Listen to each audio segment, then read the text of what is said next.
Bienvenidos a Snack Your Mind. Grandes ideas en pequeñas dosis para mentes curiosas. Bienvenidos y bienvenidas a una nueva exploración a fondo. Hoy tenemos sobre la mesa un material que la verdad es verdaderamente revelador. Sí, es de esos textos que te cambian la perspectiva por completo.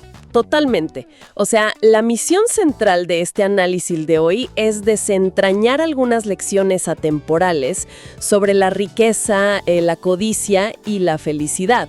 Y vamos a basarnos en extractos del libro La psicología del dinero de Morgan Housel.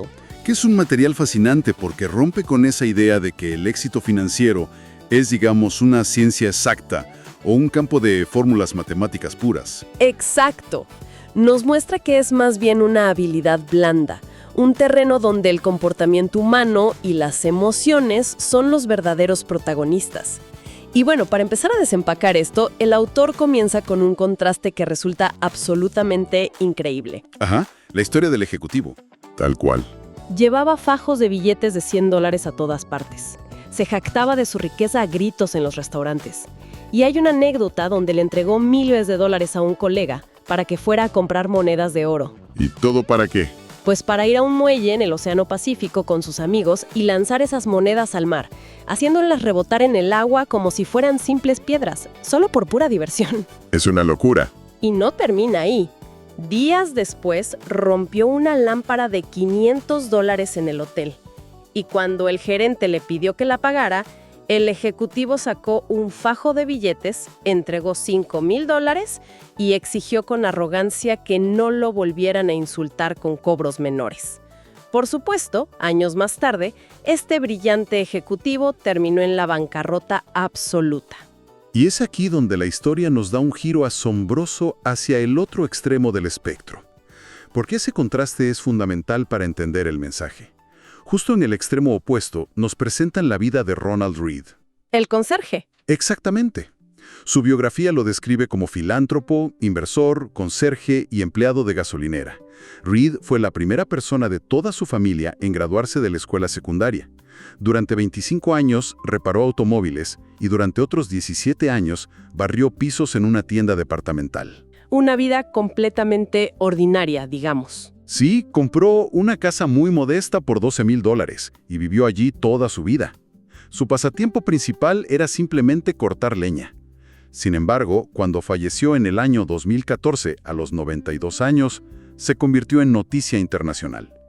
Y los números aquí son impactantes. Totalmente. De los casi 3 millones de estadounidenses que murieron ese año, menos de 4,000 poseían un patrimonio neto de más de $8 millones.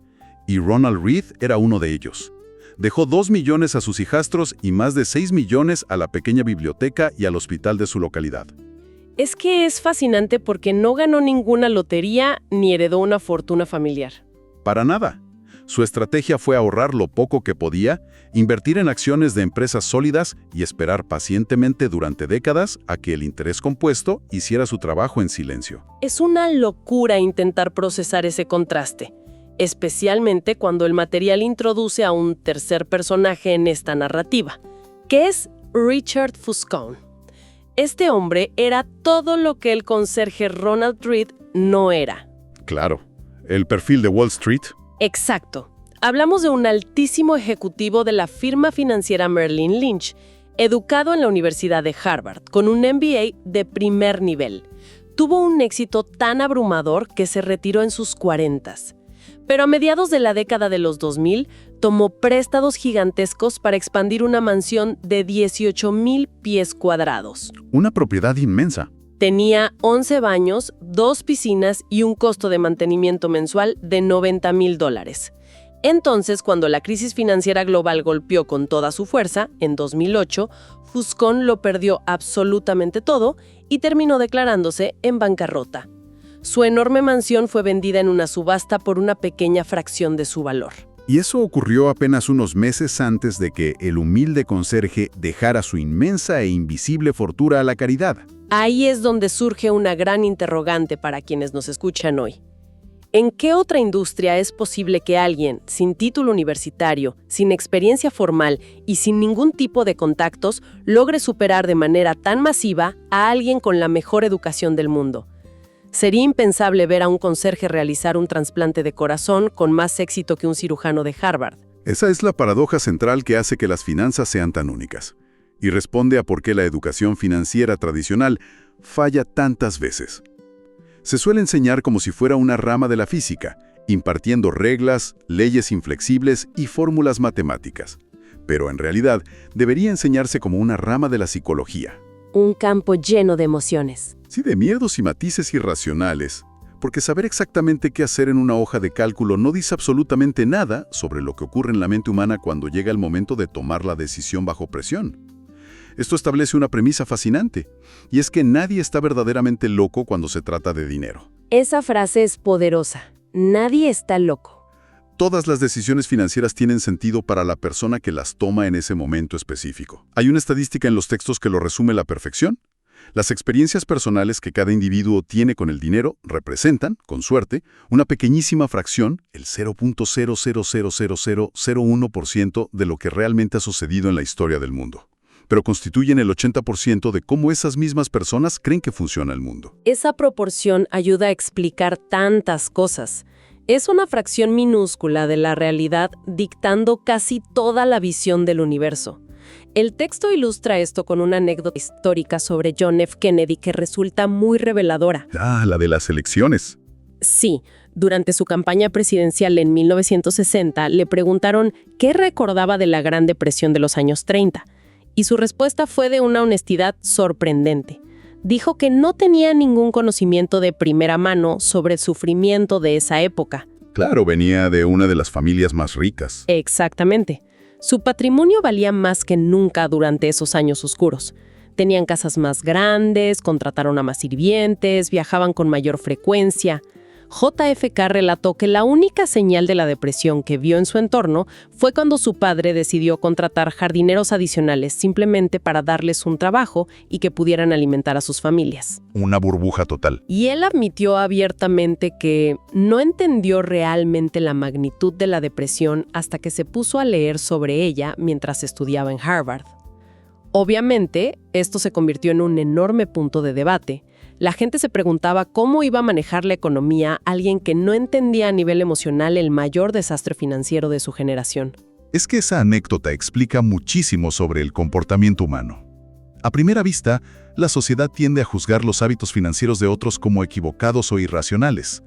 Pero en realidad las personas solo están operando con mapas mentales completamente diferentes.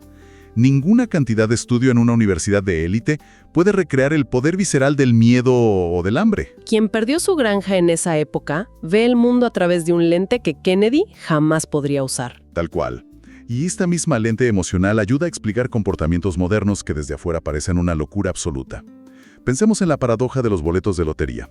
Los datos muestran que los hogares de menores ingresos en Estados Unidos gastan un promedio de $412 al año en billetes de lotería. Y al mismo tiempo no tienen para emergencias. Exacto. Las estadísticas revelan que el 40% de la población no podría conseguir $400 en efectivo para cubrir una emergencia médica. Desde un punto de vista analítico, parece la peor decisión posible, gastar esa red de seguridad en un juego de azar. Pero cuando el material nos invita a ver esto desde los zapatos de quienes compran esos boletos, la narrativa cambia de una manera muy empática. Desde esa perspectiva, viven al día. El concepto de ahorro parece una fantasía inalcanzable. No hay margen para unas buenas vacaciones o para la universidad de los hijos. No hay opciones reales a la vista. En ese contexto, comprar un boleto de lotería es la única vez en sus vidas en que sienten que pueden sostener un sueño tangible. Es la oportunidad, por minúscula que sea, de obtener las comodidades que otras clases sociales ya dan por sentadas. En el fondo, no están comprando un cálculo de probabilidades, están pagando por un sueño.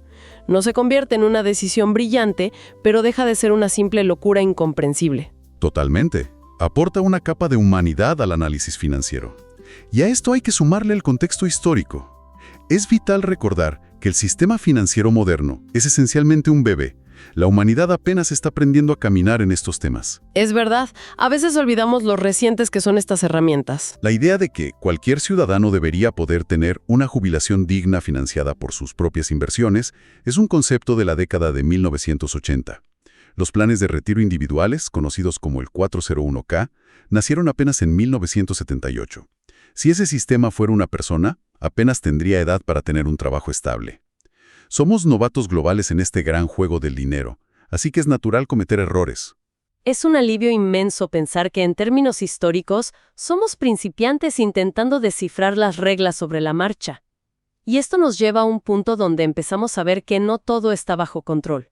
Me refiero a la fina línea que separa la suerte del riesgo. Ese es un concepto central. El texto propone que ambos son como hermanos. Fuerzas que demuestran que los resultados en la vida están fuertemente guiados por elementos ajenos al esfuerzo y al talento. La historia de los inicios de Bill Gates ilustra esto de una forma que deja sin palabras. La escuela de Lakeside. Sí, en el año 1968, Gates asistía a Lakeside, una escuela secundaria en Seattle. En esa época, las computadoras eran máquinas gigantescas, extremadamente costosas. Sin embargo, un profesor visionario utilizó los fondos de una venta de garaje para comprar una terminal de computadora para la escuela. Fue una de las únicas escuelas secundarias en todo el mundo en tener este acceso. Y las matemáticas detrás de esto son abrumadoras. En 1968, había aproximadamente 303 millones de jóvenes en edad de asistir a la escuela secundaria en el mundo. De esos millones, solo unos 300 asistían a Lakeside y tenían acceso a esa computadora. Una probabilidad de 1 en 1.000.000. 1 en 1.000.000. El propio Bill Gates ha reconocido públicamente que de no haber existido Lakeside, jamás habría existido Microsoft.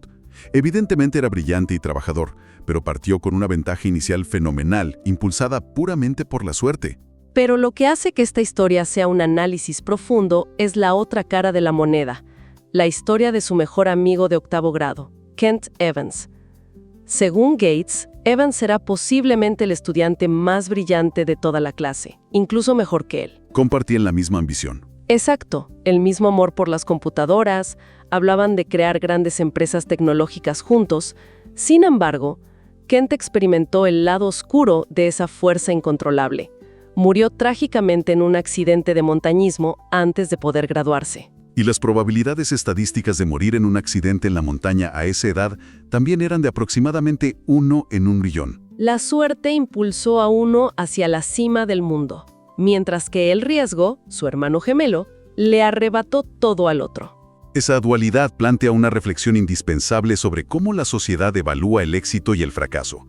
Resulta extremadamente peligroso intentar extraer lecciones estudiando únicamente casos atípicos y extremos, como los multimillonarios más grandes del mundo. Porque la narrativa se distorsiona. Brutalmente. Cuando se analiza el éxito, se tiende a minimizar el factor suerte, y cuando se analiza el fracaso ajeno, es muy fácil atribuirlo exclusivamente a malas decisiones, olvidando el impacto del riesgo incontrolable. La gran lección es buscar patrones amplios de comportamiento que funcionan para la mayoría, en lugar de replicar la vida de alguien que tuvo una trayectoria de 1 en 1.000.000. Es una perspectiva muy liberadora para la audiencia. Quita el peso de pensar que la falta de éxito rotundo es solo por no trabajar lo suficiente. Ahora bien, pasando a otro elemento que parece magia, pero es matemática pura, la fuerza del interés compuesto. Un tema fascinante. El material utiliza las eras de hielo para explicar la acumulación de dinero. Y debo admitir que al principio me pareció rarísimo. ¿Qué tienen que ver los glaciares prehistóricos con el crecimiento de una cuenta bancaria? Puede sonar excéntrico, pero es la analogía perfecta para ilustrar cómo lo pequeño se vuelve masivo. Los estudios científicos revelan que las eras de hielo no fueron provocadas por inviernos de un frío apocalíptico. Fueron causadas por veranos moderadamente frescos. Veranos que no derretían la nieve. Exacto. Esa fina capa de nieve que caía en invierno sobrevivía. Al año siguiente se acumulaba un poco más. Esa nieve reflejaba más luz solar hacia el espacio, lo que enfriaba aún más el planeta, atrayendo más nieve. Año tras año, un cambio casi imperceptible se fue retroalimentando hasta cubrir continentes enteros, bajo kilómetros de hielo. Ese es el principio exacto del interés compuesto. Resultados monstruosos generados a partir de acumulaciones pequeñas que nunca se interrumpen. Y el mejor ejemplo humano de esto es Warren Buffett. Sin duda. Los números de Buffett son alucinantes. Al momento de escribirse este material, su patrimonio neto se calculaba en unos 84.500 millones de dólares. Pero de esos 84.500 millones, más de 81.500 millones se acumularon después de que cumplió los 65 años de edad. Es un dato que hace estallar la cabeza. Casi toda su riqueza llegó en la edad de jubilación normal. Su verdadero superpoder, más allá de saber leer balances financieros, ha sido el tiempo. Comenzó a invertir a los 10 años y nunca se detuvo. Si Buffett hubiera empezado a invertir a los 30 años y se hubiera retirado a los 60, su fortuna hoy rondaría los 11.9 millones de dólares. Un 99.9% menos de la riqueza que hoy ostenta. Solo por el factor tiempo. Esas cifras desafían la intuición humana porque pensamos de forma lineal, no exponencial.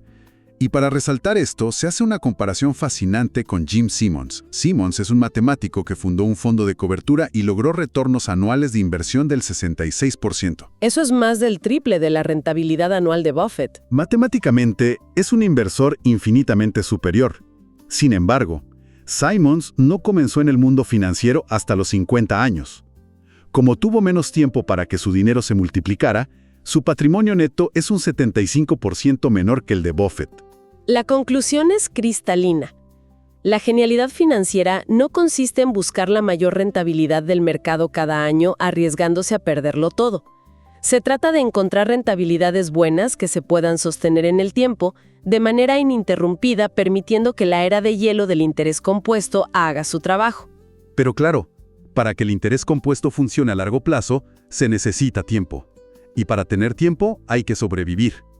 Hay que evitar la bancarrota a toda costa. Eso me hace pensar en una distinción vital que hace el material, la diferencia monumental entre ganar dinero y conservarlo. Porque resultan ser dos habilidades diametralmente opuestas. Son mundos distintos. La historia del colapso de la bolsa de Wall Street, en octubre de 1929, lo ilustra a la perfección. Existió un comerciante de acciones legendario llamado Jesse Livermore. Durante ese mes, cuando la economía parecía desmoronarse, Livermore había apostado gigantescas cantidades de dinero a que el mercado caería. Llegó a su casa y le anunció a su esposa que acababa de tener el día más rentable de su vida. Ganó el equivalente moderno a $3.000 millones en una sola tarde. Exactamente. Mientras que ese mismo día, un exitoso desarrollador de bienes raíces, llamado Abraham Germansky, que había apostado a que la bolsa subiría, lo perdió absolutamente todo y desapareció trágicamente en medio de la desesperación. Livermore parecía el amo del universo en ese momento. Sin embargo, apenas 4 años después, embriagado por un exceso de confianza y asumiendo niveles de deuda cada vez más altos, volvió a apostar en el mercado. Pero esta vez se equivocó. Y lo perdió todo. Absolutamente todo, tal como le había sucedido a Germansky, y terminó quitándose la vida. Ambos demostraron ser extraordinarios para conseguir riqueza, pero pésimos para mantenerla. Conseguir dinero requiere asumir riesgos, tener optimismo y lanzarse al ruedo. Mantenerlo exige lo contrario. Requiere humildad, frugalidad y una sana dosis de paranoia. La conciencia constante de que lo ganado puede desaparecer en un instante. Sobrevivir es la única forma de darle tiempo al interés compuesto. Ningún retorno justifica el riesgo de la ruina total. Y esa falta de humildad y paranoia está conectada con el peligro mortal de no conocer el límite de la palabra suficiente. Totalmente.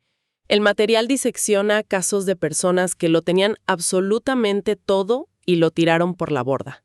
Nombres como Rajat Gupta, exdirector global de McKinsey, con un patrimonio de $100 millones, o Bernie Madoff, quien operaba un negocio legal que le generaba decenas de millones al año antes de su esquema Ponzi.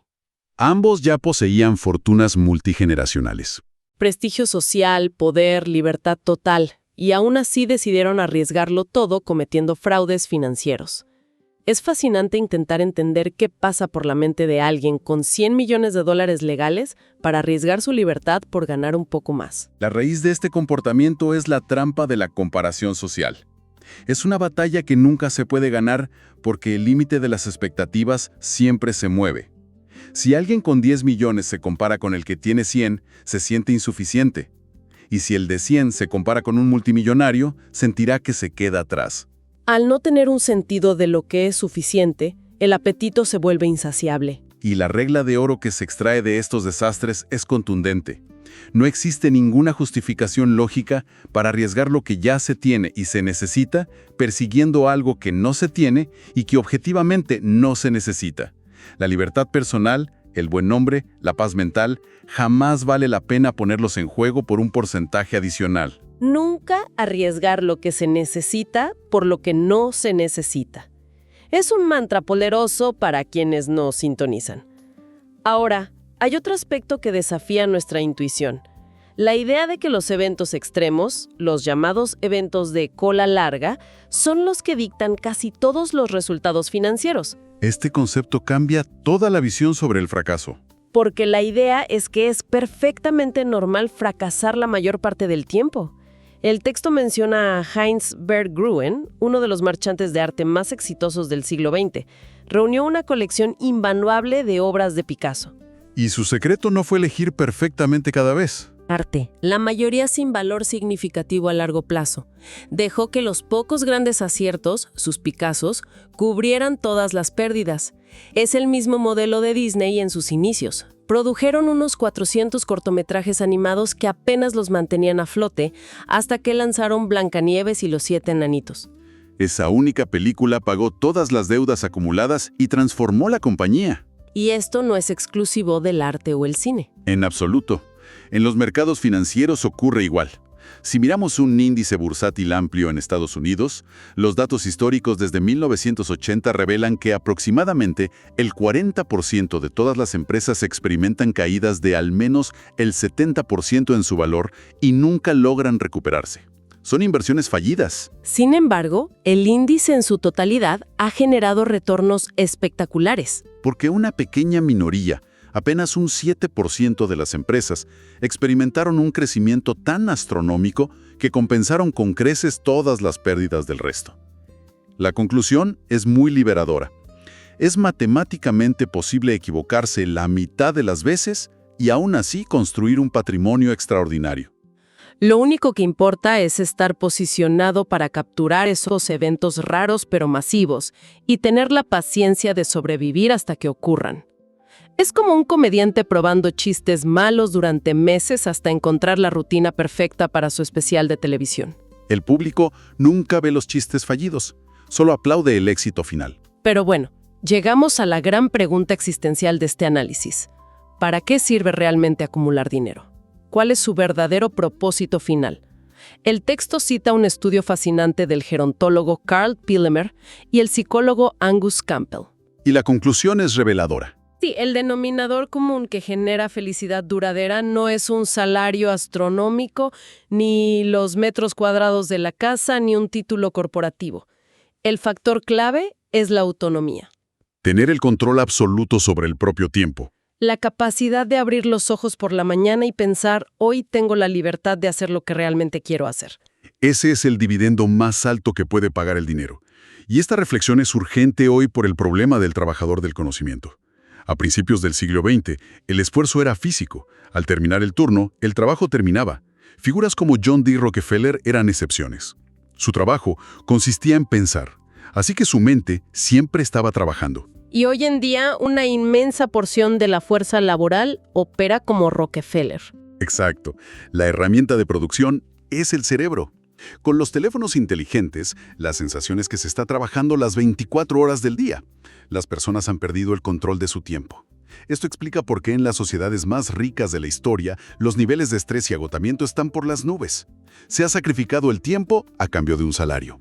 Hay una desconexión muy profunda. Se utilizan los ingresos para comprar pantallas más grandes o autos veloces, pero se entrega el control del calendario. Y hablando de lujos, hay una última joya para meditar: la paradoja del hombre en el automóvil. Una gran historia. El autor relata cuando trabajaba aparcando autos de lujo en Los Ángeles. Notó que cuando alguien llegaba en un Ferrari, los peatones rara vez miraban al conductor con genuina admiración. Miraban la máquina. Todos miraban la máquina deslumbrante y fantaseaba pensando que si ellos estuvieran al volante, el mundo los admiraría a ellos. Es una ilusión óptica de estatus. Nadie está tan impresionado con las posesiones ajenas como lo está el propio dueño. Se busca amasar riqueza visible para buscar admiración, pero el resto del mundo solo usa esa riqueza como espejo para proyectar su propio deseo de ser admirados. Y esto refuerza la tesis de que la riqueza real es invisible.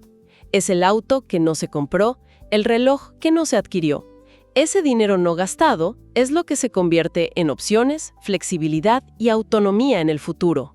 Ciertamente, comprender que la paciencia y la humildad generan mayores rendimientos que la agresividad es la lección más valiosa. Qué viaje tan excepcional por los entresijos de la mente humana y las finanzas personales, condensando nuestras grandes lecciones. El éxito financiero no depende de dominar hojas de cálculo, depende del comportamiento, de evitar la ruina, de saber cuándo se tiene suficiente y de dejar que el interés compuesto haga su magia. Y sobre todo, el propósito supremo del dinero es comprar autonomía personal. Totalmente de acuerdo. Y para concluir nuestra exploración, queremos dejar a la audiencia con una reflexión final. Si aceptamos que la forma más elevada de riqueza es invisible, es decir, la libertad absoluta sobre nuestro tiempo y las opciones que brindan los lujos no comprados, ¿cómo se transformaría la sociedad, las escuelas y las metas individuales si se comenzara a medir el éxito por la riqueza de tiempo y la paz mental, en lugar de evaluarlo por el saldo visible de las cuentas bancarias o las marcas que usamos? Es una idea poderosa para seguir meditando. Hasta la próxima exploración. Si este resumen te aportó valor, suscríbete a Snack Your Mind para más ideas que alimentan tu mente. Dale like, comparte este video y cuéntame en los comentarios qué idea te llevas hoy. Nos vemos en el próximo Snack Mental.